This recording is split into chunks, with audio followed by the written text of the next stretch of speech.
This is where it gets interesting on a local level. It's already interesting because Denise Ballou and the folks at Public Health for the county didn't bother to go over and check the Rice's water source.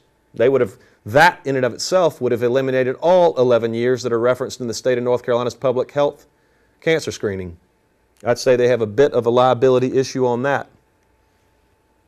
This letter right here is a response from the state toxicologist to the Mills Gap Road Associates boys, Greenberg, Powell, and Schlossman. It is telling them that they will not be removed from the state inventory of Superfund sites. The number one reason: concentrations of 1,2-dichloroethylene in sediment NCA-SD-O2 exceed the levels that are believed to pose health risks. That's the Rice property that they're referencing. Oops. That's the contaminant that got off of the plant site and now is on the Rice property, making them sick, and this is in 1995. And those folks are going to drink the water for 5 more years, even though she is telling the owners of the property, the number one reason you may not receive a no further action status letter is because of the risk that that one particular sample contained. And no one came out to the Rices to check where they lived, the proximity to that sample, what their water source was. But it gets better than that. It gets much better than that. April 21st was the date of that letter, and the state refused to drop it off of their inventory. 4 months later and 1 day, EPA Region 4 ignored its own data that was the basis of the state of North Carolina rejecting the bid to come off the state's inventory. It ignored its own data when CTS appealed to come off the federal Superfund active sites inventory. And there's the letter. You see, we didn't have that letter. We didn't know that in 1995, on August 22nd, 4 months and 1 day after the state rejected them using EPA's data, we didn't know that they would send a letter championing and espousing this new brownfields initiative and how great it is because it can clear properties that lie vacant due to the concerns that communities in the private sector have based on contamination.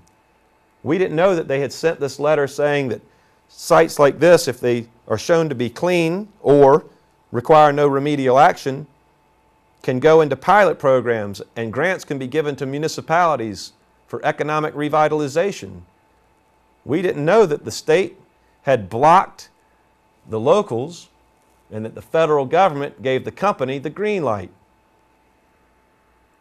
It says in this letter, it says nothing about that site being cleared. It says that when sites are shown not to require remedial action, they may come off the list.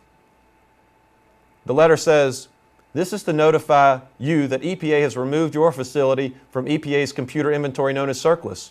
This does not indicate that the state has made a similar determination. It's interesting because they CC'd the state, which is where we got this, because the state did not reach a similar conclusion. But that didn't stop those boys. Nope. When you think about the implications of the federal government through EPA Region 4 greenlighting this property, the only groundwater test that they had done up until this point was almost a mile away in 1990. And they're saying, your site requires no further action. It also said in 1990 the exposure to on-site contaminants is limited because of a fence.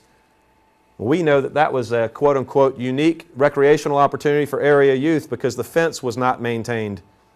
We know that our fire department had to respond to a fire without the proper equipment for a hazardous waste fire. This is how we treat our fire department. This is how we treat our area youth.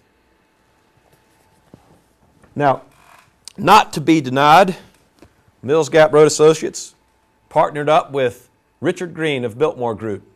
They appeared in front of the Board of Adjustments on August 13th, 1997. Mr. Coman was introducing the second application by Richard Green for a planned unit development. In the line of questions, Mr. Roberts asked if the hazardous material compliance was okay.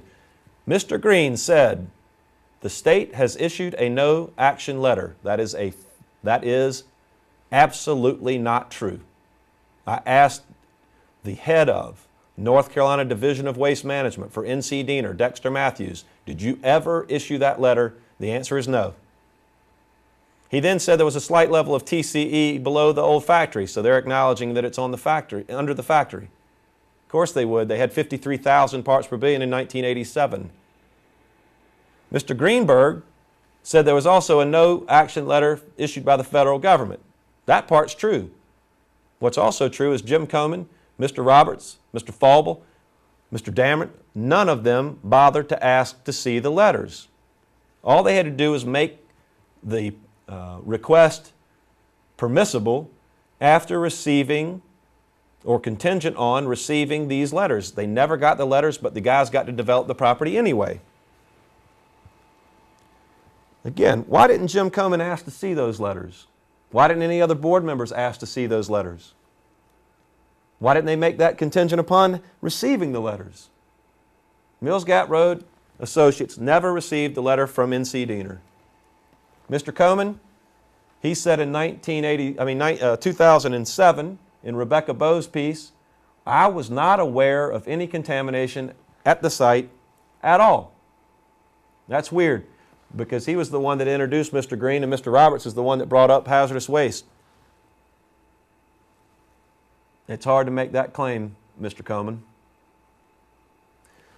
Now we jump forward to 1999, and for the Mills Gap Road guys and Biltmore Group, they're all on their way to developing a $30 million housing development called Southside Village to the west of the plant. To the east of the plant, the Rice property was being worked on by a gentleman named Mr. Taylor. He notified the Rices that he saw oil and other contaminants he felt like were hazardous to their springs, and he called NCDENR, the Division of Water Quality. Those guys came out and they sampled the springs. Here's a hand-drawn gravel road where the EPA trespassed. I guess they could have called the EPA to get directions. After all, you only have to turn out of here and go about 200 yards before you turn right, come down their driveway.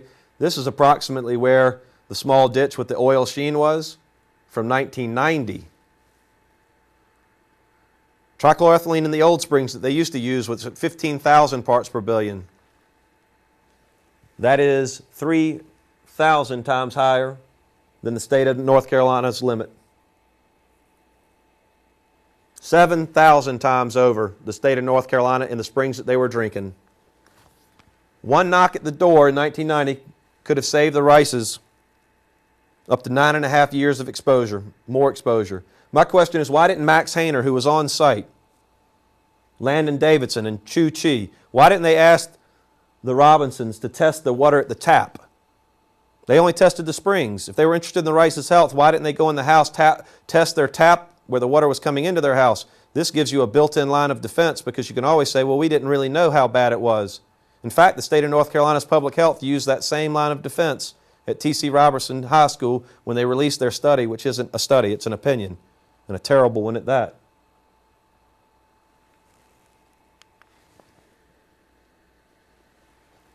When they get those results and they pass them up the food chain, they get to Pat DeRosa of 1990 memo fame, which actually was based on a call from 1987, and Pat DeRosa is calling on Doug Lair, Chief of the Emergency Response and Removal Branch for EPA, Region 4, asking if this site would qualify for an immediate removal action. She inserts that at the time of the earlier screening, 1991, when it was released, 1990 when it was tested, that the nearest groundwater well was believed to be 4,000 feet away. As I said, they will identify 9 wells within 1/4 of a mile to use as monitoring wells in 2000.